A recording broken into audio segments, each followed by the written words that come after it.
Hi, welcome to another episode of the Sankofa Pan-African series. So, just what are the legacies of slavery? Our guest today will be helping us to understand how universities were entangled in the slave trade. Welcome to a continuation of our episode with Dr. Afua Cooper. Please continue to support us by clicking on your subscription and notification buttons. Thank you. Welcome to the Sankofa Pan-African series, Dr. Afua Cooper. Yeah, and you've been very busy in that area of looking at the connections between your university, Dalhousie University, and slave wealth. Please, can you share some of the findings?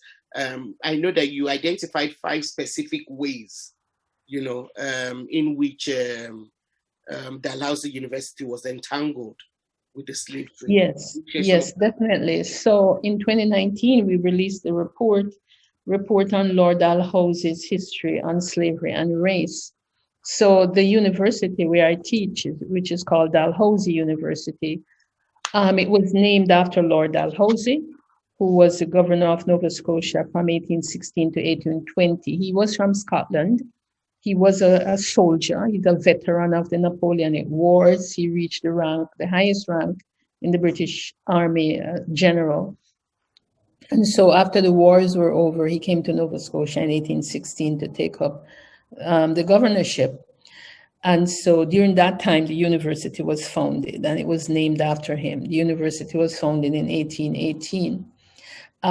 So both we looked at, I led a team of people in which we looked at the role of the university itself and also the founder of the university. And both of them are called Dalhousie. Dalhousie is the noble name because he's a member of the nobility, the Scottish nobility. So it's their name. You could say his ordinary name was George Ramsay, but his noble name was Dalhousie. I didn't know. Yeah. So, when they enter the peerage, then they get these noble names. So we did this investigation, and there are so many ways that I discovered the university and the man was linked to slavery, and I'll just discuss briefly 5 of these entanglements. And the first is the invasion of Martinique in 1794. In 1794, we have the Napoleonic Wars, the Revolutionary Wars. The French Revolution was going on. The enslaved people in Haiti and Martinique and Guadeloupe and other French colonies also rose up in rebellion against their slave masters and the French colonizers. And so in the Martinicans, they did that. Britain and France was fighting on the continent, but of course the wars spilled over to the Caribbean because that was where most of the colonies were. And these were very rich colonies. Martinique produced so much wealth for France that France valued Martinique more than it valued Canada. And that's why in 1763, France gave up Canada in exchange for Martinique. This was one of the, the workings out of the 7 Years' War. So in 1794, Britain invaded Martinique. As I said, the Black Martinicans had risen up. Britain wanted to take over the island and reinstate slavery. Colonel Dalhousie, at the time he was colonel, led the invasion. He was one of the people who led the British invasion of Martinique and reinstated slavery. So there's this man putting down black freedom, reinstated slavery on the island. A second entanglement was with Lord Dalhousie's relationship with the Black refugees of the War of 1812. Different time period, different context. We are now in North America. The British and the Americans fought the War of 1812. Many African Americans who were enslaved on plantations joined the British standard. And they fought for the British. They became sailors. They were spies. They showed the British how to, come on land and attack the Americans. Because they promised them freedom if they won. They promised them freedom. They said, when the war ended, you'll be free. And they did evacuate 3,000 to Nova Scotia, 3,000 of the Black refugees who came. At the time, Lord Dalhousie arrived in Nova Scotia to become governor. But this man didn't like Black people. Remember, he was in Martinique crushing the freedom movement there. He saw Nova Scotia when he arrived in 1816 as a white man's colony.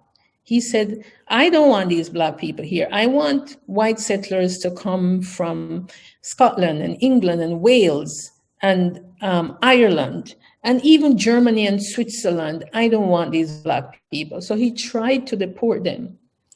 And to Trinidad, to Sierra Leone, he even came up with this bizarre idea that he would write to their slave masters in the United States and beg pardon for them, and then they could go back to slavery. So clearly this man was pro-slavery. He wasn't anti-slavery. And when he couldn't get the Black people to Nova Scotia, he basically starved them. Yeah. Because the British Crown, for anyone, any refugee coming in at that time, white, Black, it didn't matter. They were promised 2 years of support, meaning food, seeds, material to make tents, clothing, boots, coats. And he cut their rations. He cut their rations. They were to get how many pounds of beef, how many pounds of flour. He cut it in half. And then he said he would only give rations to people who were industrious. And then and we know this because of the letters he would write to his superiors in London. And then, then he visited one of the settlements of the Black refugees in Preston, and he said, I have to start giving them rations again because they are starving and they will not do well in the winter if they have no food. This is what he wrote in his letter. So we're not making up stories.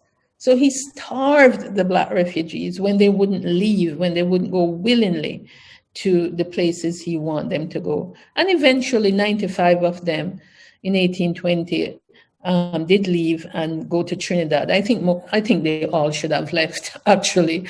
But at the same time, I understand their... The set of 30 years before, a whole group left Nova Scotia and went to Sierra Leone. So you can see the habit, you can see the pattern here, which goes back to my first point about the legacies of slavery, is of the unbelonging. You do not belong here. You're not British subjects. We won't honor the promise of the British. And he believed in the ideology of Black inferiority. That's Lord Dalhousie. He said Black people were biologically inferior. So how could you trust a man who, as the governor of a province, who as an official of the British Crown, who was tasked with the responsibility of making sure that the Black refugees were looked after, and his response was to starve them and to insult them? How could you really can't trust such a person and his associates to do good on behalf of the Black people? And I'm thinking, so this university is established. Do you think any Black person gonna be allowed to go to that university? But let's get to the third point, which I talked about, and this was the West India trade.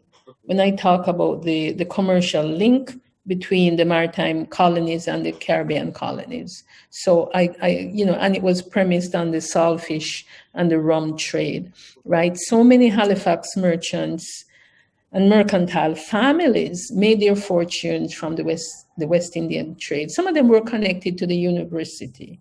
Some of them were governors of the board, on the board of governors. Some of them were trustees, and not just Dalhousie, but also King's College University, which is a sister school to Dalhousie. You find some of the same people They are on the board of trustees at King's. They are on the board of trustees at Dalhousie. And many of these people were merchants, were very wealthy businessmen who made their fortune out of the slavery system. A fourth way that the university was connected to slavery was a compensation award. Remember, I said after the British government compensated the slave owners. Well, we know that the Johnston Alman family, which is a very prominent family in Nova Scotia, the street is named after one of them. They're a political family, they're a business family, they're a medical family. So many of them became doctors. They received compensation money. I thought, well, how could they have received compensation money? They're in Nova Scotia. Well, through the Johnson branch, they owned a slave plantation, as far as you know, could be more, but at least one in Jamaica. Because the Johnson family, it's a white planter class family, originally came from Jamaica and settled in Nova Scotia, but they still had their plantation connections to Jamaica. So here you have a Dalhousie Board of Governors receiving compensation for slavery, for the loss of their slave property. And the fifth connection had to do with the American Confederacy. So, you know, in 1861, the American Civil War started, which was basically over slavery. The North and the South divided. The American Union was compromised. The states that broke away from the Union formed what is known as the Confederacy. These are the Confederate states. When you had people in Halifax and other maritime places that supported the Confederacy. Now remember, the Confederacy wants to keep slavery. They don't want slavery to end, right? And you know, in all fairness, there were many Canadians that supported the Union, and many Canadian men, black and white, did leave Canada and went to the United States to fight on the side of the Union. That is true. But there were many more that supported the Confederacy. The Alman family, again, it's a medical family. They sent 2 doctors to work in the Confederate Army, the Alman family. And one of them, who was the first dean for Dalhousie Medical School, he was a very prominent doctor in Halifax. He would keep balls and parties and fundraising events to raise money for the Confederacy, to send it to Robert E. Lee, the Confederate general, and Jefferson Davis, the Confederate president. They supported Confederate ships coming to Halifax, and they would stock up the ships with supplies to take back to Virginia or wherever else to feed the Confederate troops. That happened in Canada. I mean, the hatch to kill President Abraham Lincoln, that plot rather was hatched in Montreal, right? Yeah. Just recently, the plaque for Jefferson Davis was removed from a sidewalk in Montreal. They had that plaque there for decades. But if we just take it back to Dalhousie University, someone like Dr. Alman, who started the medical school at Dalhousie, was a huge Confederate supporter, he and his wife, and there were many others. So it's like, wow, you have the university, Dalhousie University, you have the early leaders of the university, beginning with Lord Dalhousie, having these attitudes and these feelings and engaging these behaviors that disenfranchised the Black community. We know that it wasn't until toward the end of the 19th century, certainly the last 2 decades of the 19th century, that Black people actually could enter Dalhousie University as students. And it's still, it's not like you have tons of blacks roaming on campus to this day. It's still a small percentage of the population. I mean, the black student population. This was just not something that happened in the university like Dalhousie alone. Precisely. We were able to do the research for Dalhousie because in 2018 was the 200th anniversary of the founding of the school. And so, there were plans to have the parties and the commemorations, and 200 years, it's a big deal. But the elephant in the room was, wow, in this day and age, remember, it's 2018. It's the time we were talking about equity and anti-racism and anti-Black racism.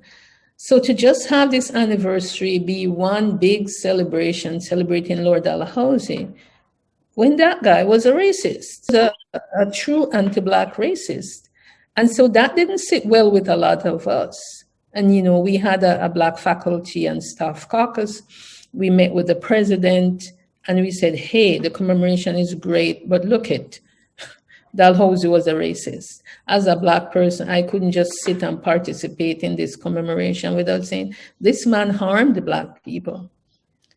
He starved many of them to death. He tried to deport them. He thought that Black people were biologically inferior. And that was how the president, then Richard Florizone, and the chair of Senate, Kevin Hewitt, approved this inquiry. And, I took on the task. I led the panel that investigated, and I led the research team and subsequently wrote the report. And so that's how it happened at DAL. It was like the stars are aligned. You had the chair of Senate, you had a president who was in favor of it, and you had personnel with the staff or faculty who were ready and willing and able to go. So that was what happened at Dalhousie University. Now, other schools, we have inspired other schools. King's College University has also done their investigation, which is amazing. And I should say that both the report from Dalhousie University and King's College are online. People can go and read them and look at the recommendations. Now, McGill University has also taken up this work. As we speak, they are doing their own investigating, because McGill is also an old school. And the original endowment for McGill was left by John McGill, who was a slave owner and a slave trader. He was a fur trader, right? He's known as a huge fur trader, but he also owned enslaved people. The thing I should say, Bumi, is that, and this is important, and I didn't say it before when I was talking about the 5 entanglements, is that the money, the first endowment for Dalhousie University, the money that was used to establish the school, to build the buildings, to pay the professors, came from the Castine Fund. And the Castine Fund, Castine is in Maine. Yeah. And during the War of 1812, the Nova Scotians and the British went down there, captured Castine. It was a port town, and it had a toll. And the ships that came in from the West Indies, of course, New England was also involved in the Caribbean slave trade. So the ships that came in from the Caribbean, they had to pay their toll at Castine. And so the Nova Scotians, the military and the British military, they seized that box of money. And it amounted to about 12,000 Halifax pounds. Money was taken back to Nova Scotia. The governor had rights over that money. It was crown money. We think of it, we say it's federal funding, right? It belongs to the federal government. And it's from that money that Lord Dalhousie used. He actually used all of it, something like 9,000 pounds as part of the original endowment. The other 2,000 or 3,000 pounds was used to establish the military library, which is still going on. It's still current in Nova Scotia. And then the Nova Scotia legislature also gave Dalhousie University money from the tax fund to expand the university. Now, as I stated earlier, most of the money that came in from taxes from the ships, that came in. You have to pay the toll, you have to pay tax.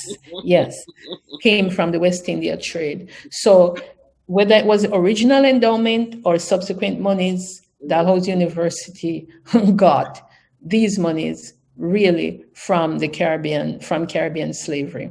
So that's an important point. It is in fact, it's a point that we must not lose sight of. Yeah. Because like we said, we've been talking mostly about Dalhousie University, but if you look all around, not just even in North America, all around Europe, you can actually trace, these kinds of connections from slavery, slave wealth, to the endowment of universities. So what can universities, do? What can they begin to do? Well, they can begin to do what the University of Glasgow has done, for example. University of Glasgow, which so many of its founders and benefactors were slave owners and businessmen who got their money from slavery, worked out this memorandum of understanding with the University of the West Indies. And they have committed 20 million pounds, 20 million British pounds to help in things like technology transfer, infrastructure development with the University of the West Indies. So that's one way. I mean, they have done a comprehensive report where they kind of really zeroed in on the money. So that's one way. Dalhousie University is looking at curricular development, so the establishment of a BA program in Black Studies, which I'm part of that team developing that program. So we have a minor in Black Studies at Dalhousie. It's now been turned into a major, and we want to do a Black Studies bachelor's degree, eventually expanded so you can have a graduate component, because it's at the graduate level where a lot of research is done, and we want to continue that research. So that's one way, investing in curriculum, bringing more Black students to the campus, helping to fund and support their undergraduate education, helping to support graduate education. Graduate education is expensive. It's in graduate school, you're there for a long time if you're doing a PhD.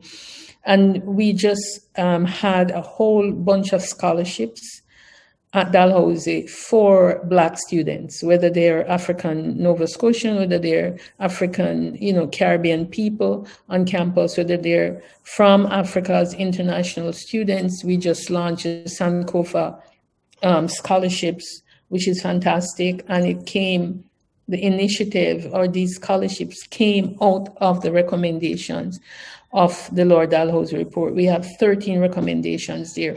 So that's one way. We are hoping to have cluster hire. You have to hire Black faculty. You can have a Black studies program and just one or two people in it. So targeted hires, cluster hires are important. Hire enough of them, just make it, hire enough, people of color to make a real difference. Not just add a few. Hire them. Yeah, exactly. Hire them and retain them. I'm gonna go, because that's the other thing. If people come, if you hire them and then they're not happy, they're gonna go, they're gonna leave. And retention is important. So I just wanna read out here some of our recommendations. And the first one is important. It says, expressing regret for the institutions and its founders' connection to slavery and anti-Black racism, past and present, and acknowledging the responsibility to take steps against anti-Black racism. When this report was launched in September 2019, the first thing that the acting president did was to issue that apology. Yeah, it's important. The apology was issued, and so that's important. We felt that we couldn't go forward until we got that apology, and we grouped the recommendations under regret and responsibility under these rubrics: regret and responsibility, recognition, repair, and repair. And we're talking about reparatory justice. So not just reparations as a word, but reparatory justice. To establish an institute for the study of slavery and abolition. And, like I said, the report is on the website, so people can go read the report and make themselves familiar with our recommendations. We also talk about linking institutions of higher learning in the West Indies to Nova Scotia, skills transfer, infrastructure development, so on and so forth. Because we recognize that we've talked about throughout the report that Nova Scotia got its wealth really from the West Indies. And so Dalhousie University, the province of Nova Scotia, the government of Canada really owes these Caribbean countries a debt of gratitude, and more than lip service. Oh, we're sorry. That's fine. That's the beginning, but they have to come up. They have to deal it in a real, concrete, material way. And I'll just read this part. It says, establish memoranda of understanding with post-secondary institutions in the Caribbean to engage in research of mutual interest and, as appropriate, and as reparations to help them build capacity. Provide funding to support these links. Support and promote research on health challenges that disproportionately affect Black community. So our recommendations were well thought out. They're are very comprehensive. Yeah. Well done to you and your team for the awesome work that you've done and that you're doing. It's without people like you, digging in, in spite of whatever ugliness you're going to find, a lot of it would remain, unknown to us. No, and this is a way that these stories were made to be invisible, because they are not in the history books. The white story, whether it's French or British, keeps being repeated over and over and over again. The last segregated school in Nova Scotia closed in the 1990s. In Ontario, it was 1964. So, and we have even talked about slavery itself in Canada or in Nova Scotia, which was for the longest while was a dominant condition of Black people in the province. We touched on the connection to slavery in the West Indies. But the two slavery systems were not mutually exclusive, because sometimes when slave masters in Nova Scotia, for whatever reason, maybe they were in financial straits, they would sell their slaves to the West Indies. That was Nova Scotia. Yes, or they would sell them to the American South. Wow. So that's for another time. Yes, that's really news to me. Yeah. Yeah. Well, I really look forward to having you back, not just for you to continue to tell us more of your findings with regard to slavery, but have you back as a poet, as a creative writer. I really look forward to having you back again. For sure. Thank you. Yeah, thank you very much. Thank you for the opportunity. Thank you. Thank you very much for watching this episode of the Sankofa Pan-African series. So, do you think more universities should be made accountable for their role in slave trade and for benefiting from slave trading and wealth acquired from slave trade? Please share your opinion on our community page and do give us a thumbs up, and feel free to share our videos. Thank you.